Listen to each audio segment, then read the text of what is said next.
Oui, bonjour, c'est une intervention de CRAIO, de l'association CRAIO, centre de recherche international antigénocidaire d'éducation artistique universelle, au 32 avenue Pierre-Leroux, 23 600 à Boussac, en Creuse, en Europe, citoyen de la Terre ONU, UNESCO. Tout ceci parce qu'en étant projet différents lieux en France dédiés au génocide des Tutsis et aux survivants, dans l'optique d'une base de recherche, d'une base de données, d'une base d'archives, ainsi que de formation, voire de formes muséales, y compris relativement aux formes d'art qui puissent rassembler survivants, chercheurs, artistes et citoyens, citoyennes, pour dégrodianiser la situation que notre président de la République a cru pouvoir évaluer de manière très largement insatisfaisante à Kigali pour Kibuka 27. Aussi, nous vous proposons la lecture d'un billet réflexif du 2 juin 2021. Rwanda, de la faillite intellectuelle, morale, politique et humaine que ces événements ont représenté pour notre pays, selon Emmanuel Faye, matrice de réparation Crayo. Prendre la mesure de ce que les 30 dernières années en rapport au génocide des Tutsis au Rwanda représentent pour la France comme pour le monde entier est en partie l'objet de notre prochaine publication Crayo, de Pierre Leroux au juste résistant ONU, Les Lumières du Rwanda, en la matrice de réparation 2021 Crayo.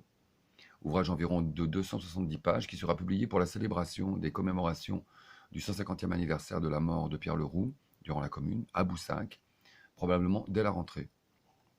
Aussi qu'un philosophe critique tel Emmanuel Faye s'engage désormais à revenir régulièrement sur la question du génocide des Tutsis dans les rapports avec la collaboration de certains Français, politiques et militaires, avec les génocidaires rwandais nazis est une très bonne chose, tant il est vrai que notre besoin de recherche et de réponse dans la transformation des structures et correctives en justice et éducation se doit de rencontrer des volontaires, entre guillemets, à même encore d'œuvrer collectivement pour pouvoir embrasser tous les champs des savoirs traversés par cette phénoménologie de récidive 50 ans après la Shoah. Depuis donc l'unicité de la Shoah d'abord, en ce que la réponse des Lumières du XXe siècle, en la victoire contre les nazis, se doit de mesurer de cet échec de la communauté internationale en 1994 pour en tirer les conséquences critiques, réparatrices, qui, de la philosophie à l'interdisciplinarité, ouvre donc un nouveau champ de recherche et appelle à une nouvelle structure. Pour faire court, c'est la première raison de notre projet CRAIO à construire collectivement. L'actuel de la syncrétisation de deux courants négationnistes quant à la Shoah et quant au génocide des Tutsis donne à voir en France une régression immonde dans les alliances avec le FNRN de tout un pan de figures ultra connues du révisionnisme. Ce mouvement régressif et criminogène est conséquent et pas seulement relatif à quelques individus isolés, tant il est vrai que de l'UMPS, nombre de politiciens et intellectuels, entre guillemets, ont chu et sombré corps et âme dans le courant révisionniste, pétri encore de haine et de production de faux systématiques.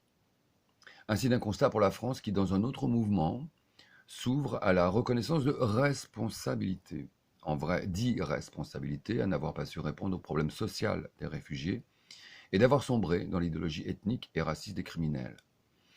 Donc s'ouvre à la reconnaissance de responsabilité de manière aussi timide qu'en partie perverse, tant il est encore vrai que de la justice à l'éducation, aucun acte concret n'a été posé ou assumé. Et seul Europe Écologie Les Verts assume une vraie position morale et politique dans un communiqué d'hier d'ailleurs. Ainsi donc de la seconde raison qui nous invite à créer un collectif d'universitaires et de scientifiques, de survivants, de chercheurs, d'artistes, d'ONG et d'associations qui, à tout le moins, se reconnaissent ensemble dans le désir et la volonté d'ouvrir un lieu dédié, mémorial des Tutsis en France, où des archives à la recherche, des formes muséales à des formations actualisées, des résidences d'écriture de témoignages pour survivants ou des créations art participeront de ce que ce collectif élaborera lui-même des possibilités. Toujours est-il que, normativement, ce collectif a divers niveaux de compétences et engagement, d'actance et de responsabilité aussi, se doit de rencontrer ce que Emmanuel Faye a désormais bien compris, de la faillite intellectuelle, morale, politique et humaine, que cette collaboration française, 50 ans après les crimes dits de Vichy contre le peuple juif, a occasionné contre les personnes humaines classées Tutsi. Là, l'histoire intellectuelle de la France s'est effondrée entre mépris et inconséquence. 27 ans après les faits, certains universitaires, artistes-chercheurs, philosophes et citoyens, citoyennes en sont bien conscients et désirent assumer, à tout le moins, les réparations nécessaires pour reprendre encore, en le cours de la vie morale, intellectuelle, politique et humaine, ces questions là où elles nous amènent. La difficulté d'un tel chantier est réelle. Or, si l'œuvre est difficile, elle est aussi incontournable pour qui assume ses responsabilités. Voici toute la tâche qui nous attend et que nous devons assumer pour les morts comme pour les vivants, pour celles et ceux qui ne se sont jamais résignés, des survivantes, survivants aux militants, des chercheurs, artistes, pour nos concitoyens encore et pour le monde entier aussi, tant il est vrai qu'un crime contre l'humanité concerne toutes les cultures humaines rassemblées en l'ONU UNESCO. C'est pourquoi la forme d'actualisation d'un Genocide Studies paraît en premier lieu celle qui convient le moins mal, mais il existe d'autres propositions graduelles et de qualité différentes. Or, il est grand temps de nous rassembler pour évoquer ces possibilités comme ces devoirs envers nous-mêmes. En qualité de président de l'association Crayo, j'espère très simplement pouvoir être utile à la constructivité d'un tel collectif, y participer en mes qualités d'artiste-chercheur en proposant une possibilité de lieu et de forme, dont le site Crayo esquisse déjà le projet en Creuse, mais avec Adélaïde Mukantabana, présidente de l'association Cori à Bègle.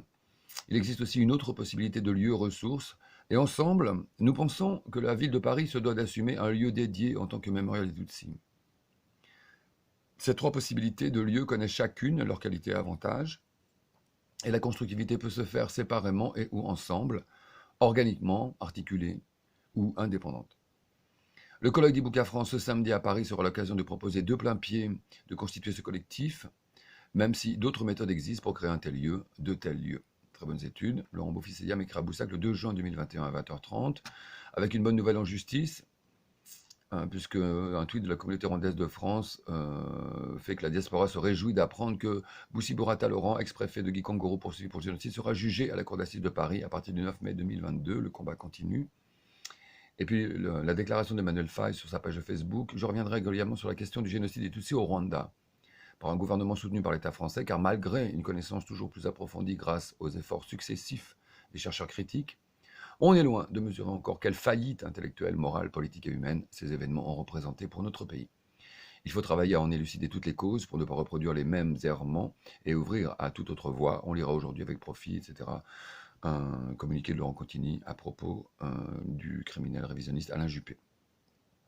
Pour situer aussi très rapidement ce que les recherches initiées par Jean-Pierre Faye et Emmanuel Faye, entre autres de Farias, tous les chercheurs critiques sur le faux prophète nazi ont pu faire valoir, surtout encore depuis 2014 et la révélation des archives Heidegger avec les cahiers noirs, de ce que représentait 70 ans d'erreur en histoire de la philosophie. Or, au Crayo, nous repartons en histoire de la philosophie depuis Pierre Leroux contre Victor Cousin avec la thèse de Lucie Ray, docteur en philosophie à l'Université Descartes 5, pour remettre en perspective l'œuvre philosophique de Pierre Leroux, un des plus grands philosophes du 19e siècle qui a anticipé la Shoah et les crimes staliniens, vis-à-vis de Cassirer et des Lumières qui ont vaincu les nazis avec l'ONU, avec encore les Lumières du Rwanda, tel le FPR, qui ont arrêté l'ultime du refoulement génocidaire quand le faux PS, avec Mitterrand, épousait l'idéologie raciste et ethniste, et que par contre le FPR reprenait l'authentique philosophie socialiste de Pierre Leroux. C'est ce que nous nommons de Pierre Leroux au juste ONU les Lumières du Rwanda en la matrice de réparation Crayo, et c'est ce que des études heideggeristes à la création d'un lieu dédié au mémorial des Tutsis, nous désirons initier collectivement d'un lieu de recherche où chercheurs, artistes et survivants, citoyens, ONG, associations, pourront œuvrer ensemble dans une topique qui définit en écosocialisme ce que l'abandon des vieux paradigmes depuis la matrice de Kuhn et l'adoption de nouvelles coupures épistémologiques rend compte des 20 dernières années de recherche, de doctorat à des interventions en philosophie, en archives, en théâtre, en sciences des langages, en lumière du Rwanda, en psychanalyse, en performance et en éthique appliquée, précisé tel le concept d'éthique appliquée que j'ai créé dès 2012 dans la publication de Vers une éthique appliquée qui fut initiée en même temps que l'inauguration du square des Justes de Boussac. Je vous remercie. Très bonnes études.